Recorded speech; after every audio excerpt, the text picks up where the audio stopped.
Hola a todo el mundo. A ver, hoy vamos a meternos con una de esas preguntas, una pregunta mítica, diría yo, de bachillerato, esa que flota en el aire de la clase de mates. Oye, ¿y todo esto del cálculo para qué sirve en la vida real? Pues vamos a verlo. Pero un momentito, antes de arrancar, esto es algo personal. Quiero dedicar este repaso con todo el cariño del mundo a mis alumnos de segundo de bachillerato, del Colegio Trinitarias. De verdad, espero que esto ayude a aclarar las cosas. Es que es la pregunta del millón, ¿a que sí? Uno mira la pizarra, ve esas integrales, esas derivadas, y es inevitable pensar, pero vamos a ver, ¿esto lo voy a usar yo para algo? Bueno, pues la respuesta, y esto es lo bueno, es un sí gigantesco. Y es mucho más interesante de lo que parece a simple vista, de verdad. A ver, es que el cálculo no es solo un capítulo más del libro de mates. No, no. Es como aprender un idioma nuevo. Y no un idioma cualquiera, ¿eh? Es literalmente el lenguaje que la humanidad inventó para poder describir y entender cómo funciona el mundo. Un mundo que, como sabemos, está en constante cambio. Venga, vamos a diferenciarlo bien. Pensemos en las mates que hemos visto hasta ahora, como el álgebra. El álgebra es genial para resolver problemas estáticos, ¿no? ¿Cuánto vale x? Punto. Es como si le hiciéramos una foto a un problema. El cálculo, el cálculo es otra historia, es el vídeo. Al cálculo no le interesa tanto el resultado final, el cuánto, sino el proceso, el cómo. ¿Cómo cambia algo con el tiempo? ¿A qué ritmo? Esa es su verdadera esencia.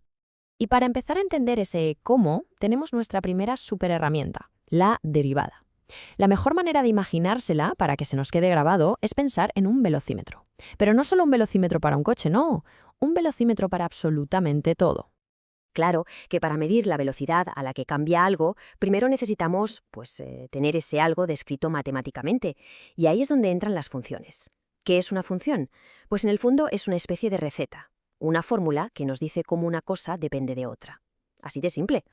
Por ejemplo, podríamos tener una función que nos diga la distancia que recorre un coche dependiendo del tiempo que lleva en marcha. Ojo, o también una que nos diga el coste total de algo, dependiendo de cuántos artículos se fabriquen. O incluso una función para modelar el crecimiento de una población. ¿Se ve la idea? Son como el mapa, el modelo sobre el que el cálculo va a trabajar.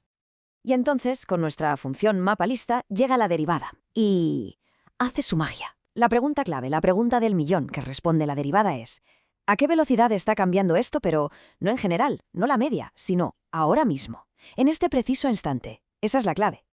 El ejemplo clásico, y es que es perfecto, es el del coche. Si tenemos una función que nos dice la posición del coche en cada segundo, ¡boom!, la derivamos una vez y tenemos su velocidad en cada segundo. Pero es que la cosa no acaba ahí. Si volvemos a derivar esa función de velocidad, ¡zas!, tenemos la aceleración. Es como ir pelando las capas de una cebolla para entender el movimiento a un nivel cada vez más profundo. Vale, perfecto. Si la derivada es como una lupa que mira el cambio en un instante, que descompone, ¿qué pasa si queremos hacer justo lo contrario? Es decir, si queremos juntar todos esos instantes para ver el resultado total. Bueno, pues para eso tenemos a la hermana de la derivada, la integral.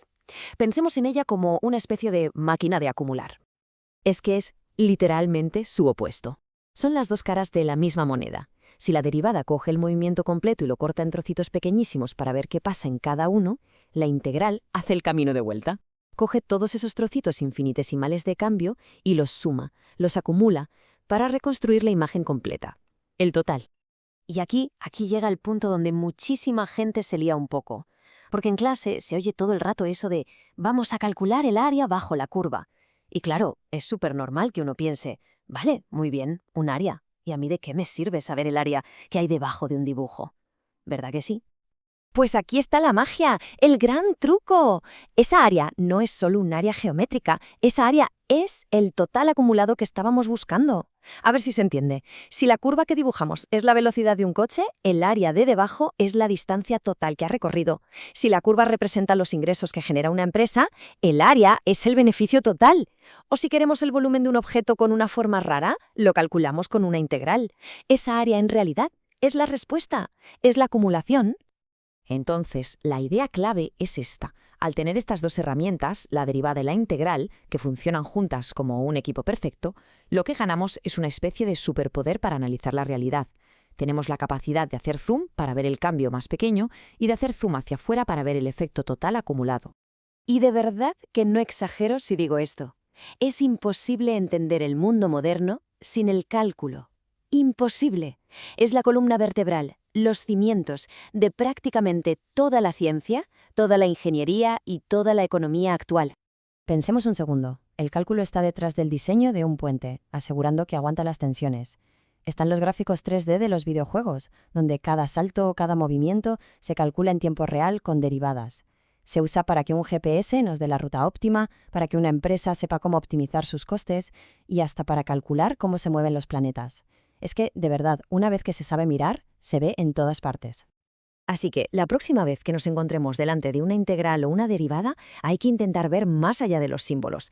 No se trata solo de hacer la integral, se trata de estar aprendiendo a leer y a escribir en el idioma en el que está escrito el universo, el lenguaje del cambio. Y ese conocimiento, ese sí que es un superpoder para toda la vida.